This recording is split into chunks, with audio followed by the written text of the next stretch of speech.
مجھے معاف کر دو، میں نے آزادی کی بات کی تھی، مجھے معاف کر دو۔ یہاں سارا جو ہمارے ساتھ جو احمد نیازی جو بھی لوگ تھے سب چھپے ہوئے ہیں کیونکہ ان کے اوپر ایف آئی آرز کر دی ہیں۔ میں تو جیل کے لیے تیار ہوں اور ہر چیز کے لیے تیار ہوں کہ میں آخری سانس تک اس ظلم کے نظام کا مقابلہ کروں گا۔ جب تک میرے ملک میں حقیقی آزادی نہیں آئی میں اس کی جد و جہد کروں گا۔ جو مرضی کر لیں، جیلوں میں ڈالیں، جو مرضی کریں، دھمکیاں دیں، سیکیورٹی میری ساری لے لی ہے۔ جو میرا سیکیورٹی کا جو چیف تھا کرنل آصف وہ غائب ہوا ہے۔ جو گاڑیاں تھیں جو سیکیورٹی کی 2 گاڑیاں ساتھ جاتی تھیں ان کو پولیس اٹھا کے لے گئی ہے۔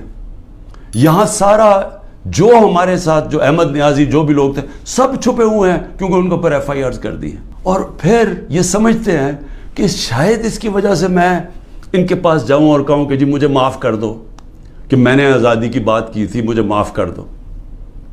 اور میں آپ قوم کو بھی کہنا چاہتا ہوں کبھی نہ اس نظام کو قبول کرنا۔ جس دن آپ نے اس کے سامنے اپنا سر جھکا دیا آپ کا کوئی مستقبل نہیں رہے گا پاکستان میں۔ میں آج اپنی قوم کو یہ کہنا چاہتا ہوں کہ میں تو جیل کے لیے تیار ہوں اور ہر چیز کے لیے تیار ہوں، لیکن میں کبھی اس ظلم اور اس طاقت کے حکمرانی کے سامنے کبھی نہیں جھکوں گا۔ اور میں آج آپ سب کو کہتا ہوں آپ نے کبھی نہیں جھکنا، کیونکہ ایک میری بات یاد رکھ لینا، جس دن آپ نے اس ظلم کو قبول کر لیا اور یہ ناانصافی کے نظام کو، ملک نہیں رہے گا۔ کوئی قوم نہیں سروائیو کرتی اس طرح۔ جس قوم کے اندر اس طرح کا ظلم ہوتا ہے وہ نہیں سروائیو کرتی۔ ہمارا ملک معیشت تو آگے گر گئی ہے نیچے، اور لوگ چھوڑ کے جا رہے ہیں پاکستان کو، ڈالرز باہر بھیج رہے ہیں، پروفیشنلز باہر جا رہے ہیں، کیونکہ امید ہی چلی گئی ہے جس ملک کے اندر یہ حالات ہوں کہ جس کو مرضی پکڑا اندر کر دو، جس کو مرضی پکڑا آپ عدالت بھی آپ کو چھوڑا، آپ کو اتنے وہ ظالم ہیں کہ ان کو عدالتوں کی بھی فکر نہیں ہے۔ تو میڈیا کا ویسے منہ بند کر دیا ہے۔ میڈیا جو اتنی مشکلوں سے اپنے آپ کو آزاد کیا تھا، میڈیا نے سٹرگل کر کے پچھلے 20 سالوں میں، آج میڈیا کا حال دیکھیں، کوئی بات ہی نہیں کر رہا کہ یہ ہو کیا رہا ہے اس ملک کے ساتھ۔ اس لیے میں اپنی ساری قوم کو پھر سے یہ پیغام دینا چاہتا ہوں۔ عمران خان کے اوپر بتائیں کس نے کہا کسی کو قتل کیا؟ تو یہ جو قتل کا کیس انہوں نے کیا ہے اس کا مقصد ہی ایک ہے کہ کسی نہ کسی طرح عمران خان کو پکڑ لو۔ اور میں اب کل اسلام آباد جا رہا ہوں، میں تو پورا تیار ہوں، میں تو تیار ہوں کہ پھر سے مجھے یہ پکڑیں گے، لیکن میں کچھ اور آج کہنا چاہتا ہوں۔ میں آج اپنی پارٹی کو بھی ساروں کو یہ آج کل چیزیں بتاتا ہوں کہ اب آپ کو سمجھ آئی کہ میں نے 27 سال انصاف کی تحریک کیوں شروع کی تھی، کیونکہ یہ جو ہمارے سے ہو رہا ہے، جو میرے سے ہو رہا ہے، جو میرے لوگوں سے ہو رہا ہے، یہ پاکستان کے عام آدمی سے ہر وقت ہوتا ہے جب طاقتور کے سامنے وہ کھڑا ہوتا ہے۔ پوچھے ذرا آج اندرون سندھ میں جو ہوتا ہے لوگوں سے، کیا یہ مخالفین کے ساتھ کرتے ہیں، کس طرح یہ ایف آئی آر پولیس کا استعمال کرتے ہیں، لوگوں کو غلام بنایا ہوا ہے۔ بیچارے اتنے لوگ ڈرتے ہیں وہاں ان سے، کیونکہ لوگ تو بے بس ہیں۔ میرے پاس تو میں خوش قسمت ہوں کہ انصاف لائر فورم میری پوری مدد کرتا ہے، انصاف لائرز۔ ان بیچاروں کے پاس کیا ہوتا ہے جب ایک کمزور آدمی، ایک کسان، ایک مزدور، ایک بیچارہ چھوٹی دکان والا، جو ایک لو گریڈ کے تنخواہ دار لوگ، یعنی میں بات کر رہا ہوں جو کمزور لوگ جن کے پاس پیسے بھی نہیں ہیں، وسائل بھی نہیں ہیں، وہ ان کو جب وہ طاقتور کے سامنے وہ کھڑے ہوتے ہیں تو سوچیں ان کا کیا حال ہوتا ہے۔ یہ 75 سال سے ان کا یہ حال ہے۔ یہ جو میں بار بار آپ کو کہتا ہوں کہ جب تک یہ قوم آزاد نہیں ہوگی، جب تک انصاف نہیں آئے گا، تو انصاف تو آنے دیا ہی نہیں ہے۔ یہ اوپر سے جو سنبھال کے بیٹھے ہوئے سسٹم، یہ تو قانون کے اوپر ہے، چوری کریں سب کچھ ہو رہے ہیں، این آر او مل جاتا ہے، طاقتور کو پوچھنے والا نہیں ہے۔